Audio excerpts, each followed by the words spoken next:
नमस्कार, आप देख रहे हैं देवभूमि, आपके साथ मैं दीपिका सिंह। हरिद्वार में पिछले साल 9 और 10 नवंबर को पथरी के शिवनगर ग्राम पंचायत में 12 ग्रामीणों की स्पिरिट से बनी जहरीली शराब के सेवन से मौत हो गई थी। वहीं प्रयोगशाला से आए सैंपल की जांच रिपोर्ट से अब खुलासा हुआ है कि स्पिरिट से बनी शराब बेहद जानलेवा होती है। आपको बता दें कि ग्रामीण इलाकों में बिक्री के लिए कई लोग इसे बनाते हैं। पथरी में भी पंचायत चुनावों से ठीक पहले ग्रामीणों को स्पिरिट से बनी ये शराब परोसी गई थी। ग्रामीण इलाकों में अवैध शराब बनाई जाती थी और पथरी कांड के बाद भी अवैध शराब बनाने का सिलसिला बंद नहीं हुआ।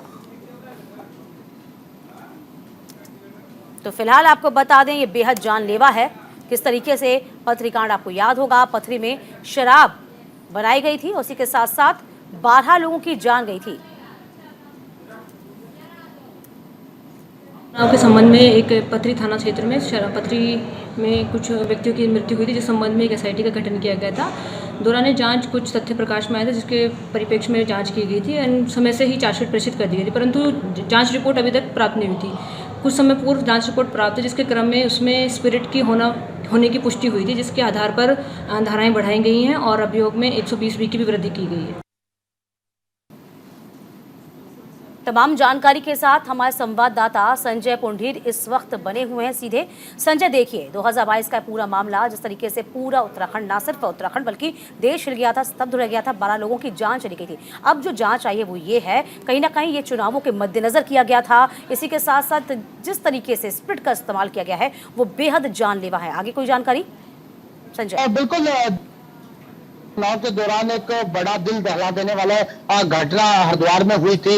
यानी हरिद्वार के ग्रामीण क्षेत्र में शराब कांड से 12 लोगों की जान चली गई थी, जिसके बाद से कई लोगों के पास कार्रवाई भी की गई थी। आबकारी विभाग ने अलग से कार्रवाई की थी और प्रदेश सरकार के अधिकारियों ने एक बड़ी कार्रवाई इन लोगों पर की थी। लेकिन कहीं ना कहीं एक बड़ी लापरवाही सामने आई है, क्योंकि इससे पूरे कांड में जिस तरह से एक प्रकरण सामने आया है, यानी यह जहरीली शराब स्पिरिट से बनाई गई थी, एक खुलासे में हुआ है, साफ हुआ है। यानी कहा जा सकता है कि जिस दौरान पंचायत चुनाव चल रहे थे, उस दौरान लोगों को लुभाने के लिए शराब परोसी जा रही थी, लेकिन उस शराब में जहर परोसा जा रहा था। इसका खुलासा एक रिपोर्ट में हुआ है। कहा जा सकता है कि उसी दौरान प्रयोगशाला में वो शराब भेजी गई थी, जिस शराब से लोगों की जान गई थी। उस खुलासे में साफ हुआ है कि जो जहर परोसा गया था वो एक स्पिरिट से यानी कहा जा सकता है कि एक बड़ा खुलासा हुआ है। यानी लगातार कह सकते हैं कि तमाम जो अधिकारी थे इसमें लगे हुए थे और जिस तरह से इसमें पुष्टि भी हुई है, अब इसमें जो अपराधी थे, जो आरोपी थे, उनके खिलाफ बड़ी कार्रवाई की जा रही है, क्योंकि धाराएं बढ़ाई गई है। 120 की अलग से कार्रवाई होगी। हम देखते हैं कि धर्मनगरी हरिद्वार में अवैध शराब का खेल लगातार होता है, तो ऐसे में लगातार सरकार और जो प्रशासनिक अधिकारी कार्रवाई संजय, कोई भी व्यापार एक दिन में फलता फूलता नहीं है। जाहिर सी बात है, ग्रामीण एरिया में लगातार ये शराब का, नकली शराब का गोरख धंधा चल रहा होगा। हालांकि जब ये पूरी वारदात हुई थी, तत्कालीन जो एसओ समेत कई पुलिस कर्मियों को सस्पेंड किया गया था, आबकारी विभाग पर भी गाज गिरी थी। क्या लगता है, अभी तक आपके सूत्र क्या बताते हैं, ये जो गोरख धंधा है क्या आज भी बदस्तूर जारी है? देखिए, लगातार दीपिका, जब हम बात करते हैं कार्रवाई की, आबकारी विभाग लगातार कार्रवाई के बड़े बड़े वायदे करता है, दावे करता है कि जो इस तरह की शराब है, अवैध शराब है या फिर जहरीली शराब है, नहीं जाती। हालांकि इसको लेकर समय समय पर आबकारी विभाग और जो पुलिस अधिकारी ओर से कार्रवाई की जाती है, लेकिन हम कहा जा सकता है गोरख धंधा है वो है। हालांकि कुछ उसमें कमी देखने को मिली है, लेकिन हम देखते हैं कि तमाम जो जी संजय, देखिए ये जो पूरा वारदात है, जो पूरा वाकया है, वो पिछले साल 9 और 10 नवंबर का है। ठीक है, पूरा एक साल लग गया ये जानने में कि शराब स्पिरिट से बनी थी या नहीं। कुछ ज्यादा लंबा वक्त नहीं है ये।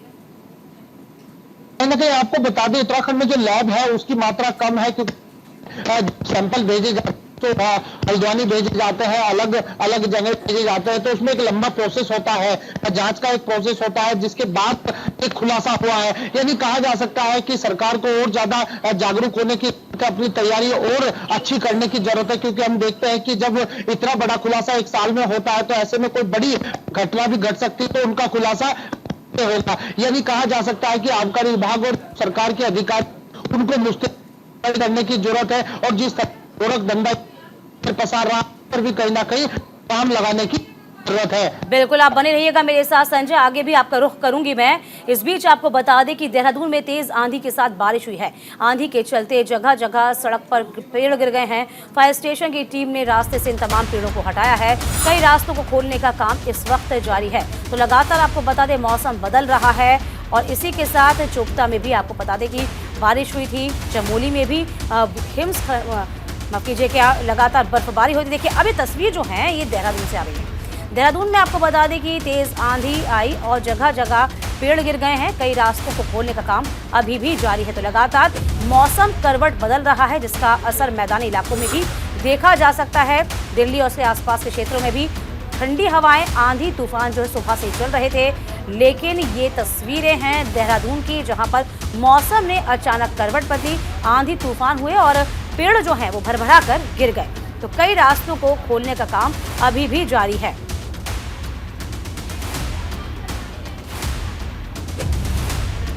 हितेश लगातार हमारे साथ बने हुए हैं। हितेश देखिए लगातार मौसम जो है बदल रहा है, क्या माना जाए, क्या वजह है, क्यों मौसम इस तरीके से करवट बदल रहा है, आगे क्या?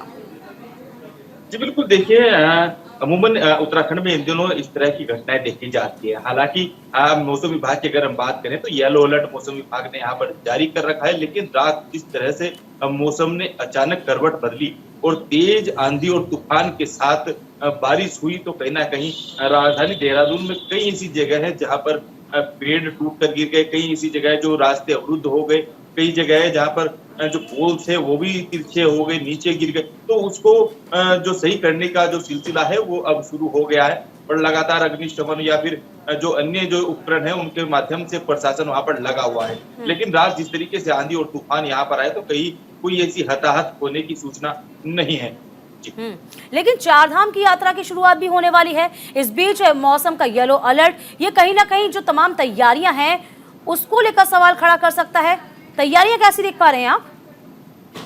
जी बिल्कुल, देखिए उत्तराखंड में चारधाम यात्रा 25 अप्रैल से शुरू हो जाएगी। चारों धाम के कपाट धीरे धीरे कर खुलने शुरू हो जाएंगे। लिहाजा इसके पुलिस प्रशासन ने पूरी कमर कस रखी है और इसी के लिहाज से मुख्यमंत्री पुष्कर सिंह धामी लगातार आपदा प्रबंधन के को निर्देश दे रहे हैं, लगातार उसके साथ बैठक कर रहे हैं। कल भी चारधाम यात्रा के निमित्त मॉक ड्रिल यहाँ पर की गई थी जिसमें मुख्यमंत्री पुष्कर सिंह धामी स्वयं मौजूद थे। तो उन्होंने साफ तौर पर अधिकारियों को निर्देश दिए हैं कि चारधाम में किसी भी प्रकार की कोई भी कोताही न बरती जाए। लिहाजा इसलिए क्योंकि जिस तरीके से पर्वतीय क्षेत्रों में लगातार ओलावृष्टि के मामले देखे जा रहे हैं, बर्फबारी के मामले देखे जा रहे हैं, तो मशीनों के जरिए वहां पर जो बर्फबारी है उसको हटाने का काम भी कर्मचारी वहां पर कर रहे हैं। चलिए आप बने रहिएगा मेरे साथ, बहुत शुक्रिया आपका।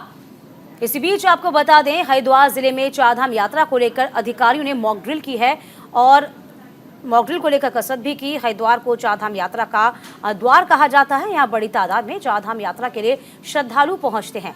मॉक ड्रिल के तहत हरिद्वार के 3 घाटों विष्णु घाट, सर्वानंद घाट और दूधिया घाट से अचानक गंगा का जलस्तर बढ़ने की सूचना जारी हुई है। इसके बाद एनडीआरएफ, एसडीआरएफ, जल पुलिस और तमाम एजेंसियों ने तत्परता दिखाते हुए गंगा में फंसे लोगों का रेस्क्यू कर उन्हें भल्ला कॉलेज में बनाए गए रिलीफ सेंटर तक पहुंचाया, जहां मेडिकल की टीम ने उन्हें फर्स्ट एड दिया।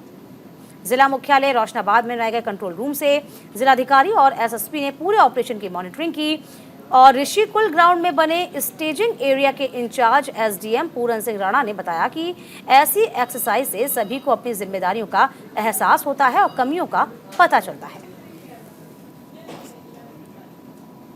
हरिद्वार जो डिस्ट्रिक्ट है वो आपदा के दृष्टिगत बहुत ही सवेंशियल डिस्ट्रिक्ट है।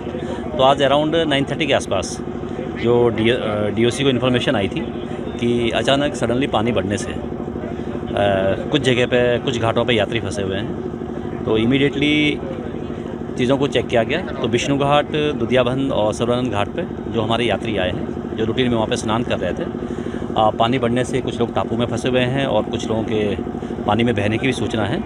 तो इमीडिएटली जो हमारा डिस्ट्रिक्ट का जो आईआरएस सिस्टम है उसके अकॉर्डिंग सारे जितने भी डिपार्टमेंट्स हैं और अधिकारी है उसको देखते हुए सबसे पहले एक स्टेजिंग एरिया फ्रेम किया गया और सभी लोग इमीडिएटली यहाँ पे अप्रोच किए हैं। और बाकी मौके के लिए जल पुलिस, एनडीआरएफ और रेवेन्यू पुलिस, मेडिकल और पीडब्ल्यूडी सभी टीमें मूव कर गई है तीनों जगह पे। और स्टेजिंग एरिया ऋषिकुल ग्राउंड में एस्टेब्लिश किया गया है और relief camp Bhalla inter college में। तमाम जानकारी के साथ हमारे संवाददाता संजय पुंडी लगातार बने हुए हैं। संजय, देखिए जिस तरीके से चारधाम यात्रा नजदीक आती जा रही है, हरिद्वार की बात करी जाए तो बहुत श्रद्धालु यहाँ आते हैं और मॉकड्रिल यहाँ पर की जा रही है, जो कि वाकई में काबिल तारीफ है। तो कुल मिलाकर देखा जाए चाक चौबंद व्यवस्था नजर आती है। जिस मॉकड्रिल की हम बात कर रहे हैं वो मॉकड्रिल किस तरह की रही संजय?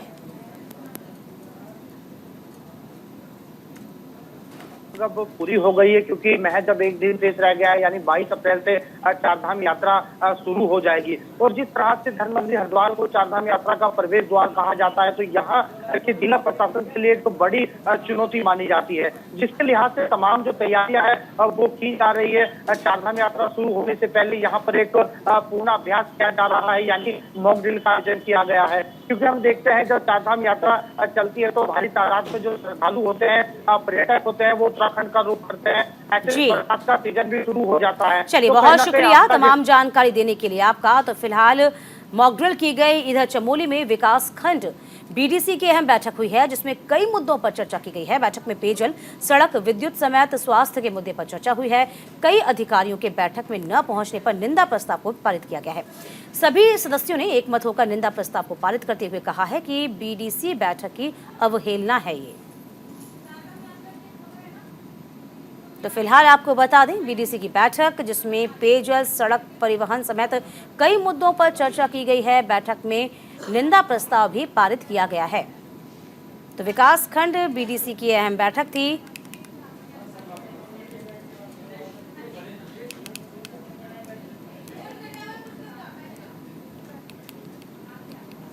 तो फिलहाल आपको बता दें कि बैठक में नहीं पहुंचने पर निंदा प्रस्ताव भी पारित किया है। चमोली से खबर है ये, जिसमें चमोली में विकास खंड बीडीएस की अहम बैठक होती है। कई मुद्दों पर चर्चा होनी है, लेकिन बैठक में पेयजल, सड़क और विद्युत मेन मुद्दे थे और स्वास्थ्य मेन मुद्दा रखा गया था। कई अधिकारी आपको बता दें जिनको पहुंचना चाहिए था, वो इस बैठक में नहीं पहुंचे। तो इस बीच आपको बता दें कि यहाँ पर निंदा प्रस्ताव को पारित किया गया है। कई मुद्दों पर विचार विमर्श करना था, लेकिन जो संबंधित अधिकारी हैं विभागों के, वो अधिकारी नदारद रहे। पुष्कर सिंह नेगी हमारे संवाददाता इस पूरी खबर पर बने हुए हैं। पुष्कर, देखिए बीडीसी की एक अहम बैठक होती है, तमाम अधिकारियों को इसमें शामिल होना होता है, लेकिन वो नहीं आते। क्या वजह थी, क्यों नहीं आए? बिल्कुल, देखिए दीपिका, आपने सही कहा कि उत्तराखंड के जो मुख्यमंत्री पुष्कर सिंह धामी, उनकी लगातार है कि ये मुहिम है कि आप जो है ब्लॉकों में जाके जो है यहाँ की जो है समीक्षा बैठक करें। तमाम सारे अधिकारी हों, चाहे आपके जो है नेता हों, सब यहाँ पर पहुँचते हैं। लेकिन जनपद चमोली की अगर मैं बात करूँ तो बीडीसी की मीटिंग जो है कल नारायणगढ़ में रखी गई थी। इसमें जो है जो संबंधित अधिकारी हैं, चाहे आप जल संस्थान की आप बात कर लीजिए या PWD की बात कर लीजिए, विद्युत विभाग की बात करते हैं, तमाम सारे मुद्दे छाए रहे। लेकिन कुछ अधिकारीगण ऐसे हैं जो मीटिंग में ही नहीं पहुंचते हैं, मीटिंग में ही नहीं पहुंच पाते हैं। तो कैसे गाँव का विकास होगा, कैसे अंतिम छोर तक जो योजनाएं हैं सरकार की, वो किस तरह से पहुंचेगी। तो हालांकि इस तरह से इसका संज्ञान जरूर जो है जिलाधिकारी ने भी और सीडीओ चमोली ने जरूर लिया है। तो कहीं ना कहीं जो योजनाएं होती हैं या जिनको लोगों तक पहुंचना पड़ता है, मीटिंगें की जाती है या जनता दरबार लगाया जाता है, इसको लेकर जो जनपद चमोली में लगातार ऐसी मीटिंगें हो रही। इससे पहले पोखरी में लगा था, उसके बाद में नारायणगढ़ ब्लॉक में लगा हुआ है। तो कहीं ना कहीं जो संबंधित विभाग होते हैं, कर्मचारी यहाँ पे नहीं पहुंच पाते हैं, जो फरियादी होते हैं उनका जरूर यहाँ पे देखने को मिला। हालांकि इनका जो इनकी समस्याएं थी, चाहे आप स्वास्थ्य को लेकर हो, चाहे आपका वृद्धा पेंशन से लेकर हो, चाहे आपकी सड़कें हो, चाहे आपकी पानी की समस्या, उनका कुछ 30 शिकायतों का निवारण तो यहीं पे कर दिया गया था एडजस्टमेंट। लेकिन कुछ शिकायतें ऐसी हैं जिनको जो है जिला स्तर पर इनको भेजा गया। हालांकि अगर PWD की अगर बात करी जाए तो PWD के अधिकारी यहाँ पे पहुंचे ही नहीं थे, इनके देही पहुंचे हुए, तो कहीं ना कहीं ये सोचने की विषय थी। और विकास तभी होगा जब संबंधित अधिकारी जब ऐसी मीटिंगें होती नहीं पहुंच पाता, तो जनता में आक्रोश भी देखने को मिला। तो बीटीसी मेंबर का ये मामला कल जो नारायणगढ़ में हुआ था, उसको लेकर यहाँ पे जो है अधिकारी न पहुंचने से जो यहाँ पे लोग पहुंचे हुए थे, इनमें जरूर आक्रोश हमको देखने को मिला। बिल्कुल, बहुत जरूरी हो जाता है पुष्कर, जब चारधाम यात्रा की शुरुआत होने वाली है और खुद सीएम इस पूरी यात्रा को सफल बनाने के लिए लगातार प्रतिबद्ध हैं। ऐसे में जब अधिकारियों की बैठक होती है, सदस्य उसमें शामिल होते हैं, अधिकारी नदारद रहते हैं, तो सवाल खड़े होंगे ही। बहुत शुक्रिया आपका मेरे साथ बने रहने के लिए। इसी के साथ साथ अगली खबर है लक्सर से, जहां पर उत्तराखंड किसान मोर्चा की मासिक पंचायत में किसान नेता भगत सिंह और विशाल डब्बू ने मोर्चा की सदस्यता को ग्रहण किया। इसके बाद मोर्चा के राष्ट्रीय अध्यक्ष गुलशन रोड ने भी दोनों किसान नेताओं का फूल मालाओं के द्वारा स्वागत किया है। गुलशन रोड ने कहा है कि किसानों की गन्ना मूल्य और गेहूं खरीद की समस्या के समाधान के लिए किसान मोर्चा आंदोलन की रणनीति बना रहा है। जल्द ही सरकार के खिलाफ बड़ा आंदोलन किया जाएगा।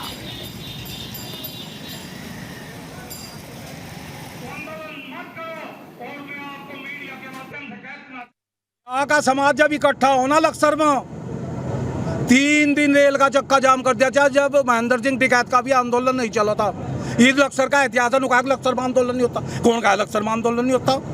हम तो जब भी भीड़ पटली करा, आप बताओ, जब भी हजारों लोग इकट्ठे हों और इनके बाजार में बैठ कर नहीं पटले होते, क्यों नहीं होते हमें नहीं पता।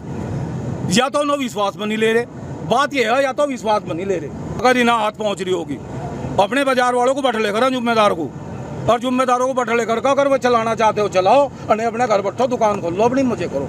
बस ये कहना चाहता हूँ, बस अलग ही आज तो मैं बाजार व्यापार मंडल संघर्ष कर रहा है। ऐसे संघर्ष तो मैं तो दूर हूँ, कृष्ण सिंह जी दूर रहेंगे, हम भी दूर हैं। हम इस संघर्ष समिति में, ऐसी संघर्ष समिति में रहने में कोई फायदा नहीं, जिसमें अपने बाजार खोल लेंगे और हमारा लोकल आदमी, किसान आदमी आएगा भूख हड़ताल बैठा है।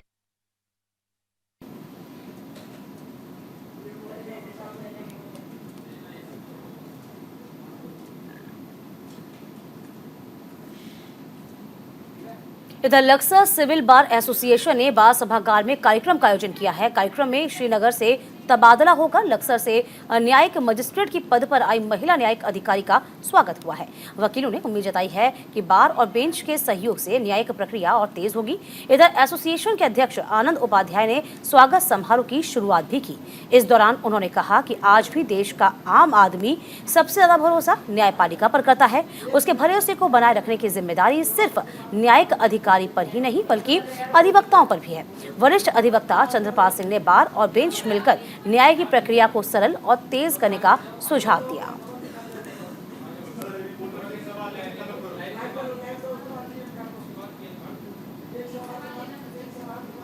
इधर चारधाम यात्रा को लेकर धामी सरकार की तैयारियां पूरी हो गई हैं। यात्रा को लेकर सीएम धामी कर रहे हैं मॉनिटरिंग। जी हां, सीएम धामी ने अधिकारियों को दिशा निर्देश दिए हैं। तीर्थ यात्रियों की सुविधाओं का ध्यान रखा जाएगा। ये तमाम बातें आपको बताते कहते हुए नजर आए हैं। तो चारधाम की यात्रा को लेकर पुष्कर सिंह धामी ने इस वक्त तमाम तैयारियों का जायजा लिया है। लगातार मॉनिटरिंग कर रही जा रही है सीएम धामी के द्वारा। तस्वीर आप देख रही है, तमाम अधिकारियों के साथ मीटिंग शुरू हो गई है। तो फिलहाल आपको बता दें, हितेश हमारे संवाददाता लगातार जुड़े हुए हैं। हितेश, देखिए, चारधाम यात्रा की शुरुआत होने जा रही है। यहाँ पर सीएम खुद यहाँ पर तैयारियों का जायजा ले रहे हैं। फिलहाल क्या कुछ तैयारियां आप देख पा रहे हैं? जी देखिए, चारधाम यात्रा में कुछ ही दिन अब शेष रह गए हैं जी, और लगातार चारधाम यात्रा पर प्रधानमंत्री की भी नजर है। तो वही मुख्यमंत्री पुष्कर सिंह धामी फिर लगातार चारधाम यात्रा पर मॉनिटरिंग कर रहे हैं। उन्होंने लगातार जो अधिकारी हैं वो सभी उनके टच में है। सभी अधिकारियों को मुख्यमंत्री पुष्कर सिंह धामी ने निर्देश दिए हैं कि कोई भी कोताही चारधाम यात्रा में इस बार न बरती जाए, चाहे वो एविएशन के लिहाज से हो, क्योंकि एविएशन के लिहाज से भी मुख्यमंत्री पुष्कर सिंह धामी लगातार अधिकारियों के साथ बैठक कर रहे हैं। पिछले साल इस तरह की घटना घटी थी कि एविएशन का जो हेलीकॉप्टर था वो दुर्घटनाग्रस्त हो गया था। उसी के लिहाज से मुख्यमंत्री पुष्कर सिंह धामी ने साफ तौर पर कंपनियों को कहा है कि किसी भी प्रकार की कोई भी कोताही इस तरह की ना देखी जाए। और लिहाजा स्वास्थ्य क्योंकि स्वास्थ्य के अधिकारियों के साथ मुख्यमंत्री पुष्कर सिंह धामी हर बिंदुओं पर चर्चा कर रहे हैं। क्योंकि पिछले साल हमने देखा था कि कार्डियक के मामले देखने को मिले थे और घोड़े खच्चरों की मौत हो गई थी। तो कई सारे ऐसे बिंदु हैं जिनको लेकर मुख्यमंत्री पुष्कर सिंह धामी बहुत सख्त नजर आ रहे हैं और वो चाहते हैं कि इस बार जो चारधाम की यात्रा है वो बहुत दिव्य हो, भव्य हो, सुगम हो, सरल हो। तमाम जानकारी का आपका बेहद शुक्रिया।